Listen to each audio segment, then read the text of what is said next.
So let's take a look at some of our Alaska news for this Wednesday morning. Governor Walker has successfully undergone surgery for prostate cancer. In a statement released to the public, he said that he looks forward to getting back to work.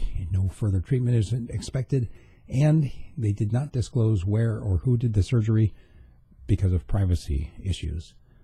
The engine manufacturer is going to be here today to assist in the crash investigation of the plane crash that killed former Representative Mike Kelly. At this point, they're looking at machine, man, and weather as primary causes. Also, the family of one of the teens that was charged in the Grunwald murder says that they share the public's anger and shock and expect their son and grandson to be punished for what he did. They also said they had no idea that the pistol whipping and the murder took place right there. There is apparently no truth to the rumor that a person froze to death in Juneau last week. The police, the people at the homeless shelter, they've investigated, and they found that basically what they think happened is that some of the homeless people at the Glory Hole shelter were talking about an event that happened in Anchorage, and like a game of telephone, it kind of morphed, and people started talking about it as if it had happened in Juneau. The man who was picked up for indicted, not picked up yet, indicted for a robbery at a Walgreens in Anchorage has now also been named and indicted for murder for the double homicide that happened at Point Warrenzoff last year. They're saying that the 21-year-old is still at large, and anyone who knows where he is should call 911. An Anchorage man has been sentenced to 15 days in jail for shooting his neighbor's dog with a pellet gun.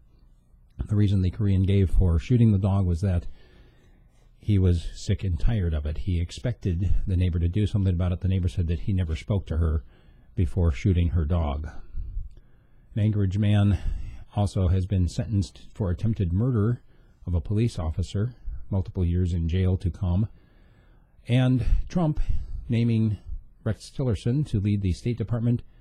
Tillerson himself, apparently about a year ago, in a meeting with some of his business pals, joked around how he's not qualified for a government job. Part of the issue, of course, his close relationship with Russia, especially his business deals for Exxon in Russia that can only move forward if restrictions placed on business between the United States and Russia are rescinded.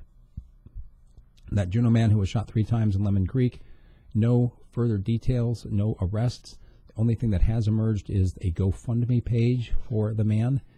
They're looking for at least $10,000 to help with recovery. Also, it looks like the city of Anchorage apparently rushed into a contract with a nonprofit in order to help the homeless. This nonprofit group was supposed to get the homeless off the street by giving them jobs.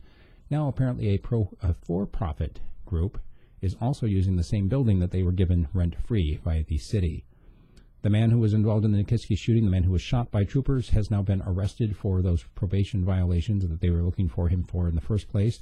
And a Juneau man apparently fell through the ice at Mendenhall Lake, and he's warning others to be careful. Now the Park Service has posted warnings as well. The 5 teenagers who have been accused and indicted for for the murder of David Grunwald, they've all pleaded not guilty. And another teenager has come forward saying that she's the one who helped troopers find those suspects, and yes, she has lost friends over that. There was an injury accident yesterday morning at C Street and West International, closing the road for several hours. However, it was reopened around 7 in the morning.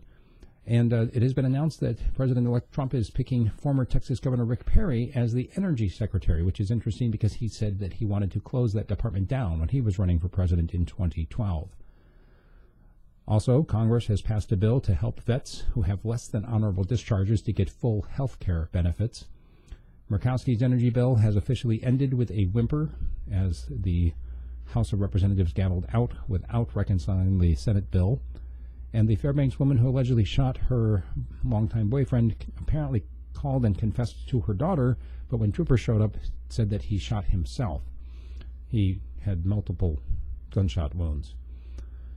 Also, the defense is working through the evidence in the Homer murder case. If you recall, a couple of years ago, a man was found dead near a trail, and they finally got a suspect. That is now moving forward, but the defense says that although they got all the evidence, now they're working through it and they need more time. So it's been pushed back now for the trial to resume in February. The Blood Bank of Alaska sold its old building to the South Central Foundation for several $1 million, and there's another pot retailer in Fairbanks Good Sense opened quietly over the weekend, with some pre-rolled joints available, and they hope to eventually sell their own, actually the stuff that they've been cultivating themselves, and they are looking to specialize in extracts, if that's your thing. The Midtown Salon in Anchorage that got burglarized in October got burglarized again and again and again. It's the 5th time now since October that they've been burglarized. And there's a recall on macaroni cheese bowls that were sold in Alaska. If you want to know more about that, check out ktva.com. Alaska could see an economic boost from the global oil production cut, something that we've been talking about for the last several days, that as OPEC and now 11 other countries said that they are going to officially cut back on how much oil they're producing next year, that could mean good news for oil production in Alaska. The Christmas bird sound is set for this weekend, and there are some more tips on how to avoid holiday house fire hazards, everything from dry Christmas trees to overloading electrical circuits to cigarettes. Be careful. It's the holidays after all. If you like what I'm doing, make sure you support me on my website, radiofreespeech.com. And if you'd like to email me a topic for a commentary, steve@radiofreespeech.com is the way to get me. Also, coming soon, we'll be having a call-in show as well. Once you can tell all your friends, and please become a sponsor either through Patreon or directly by becoming a subscriber at radiofreespeech.com. Thanks.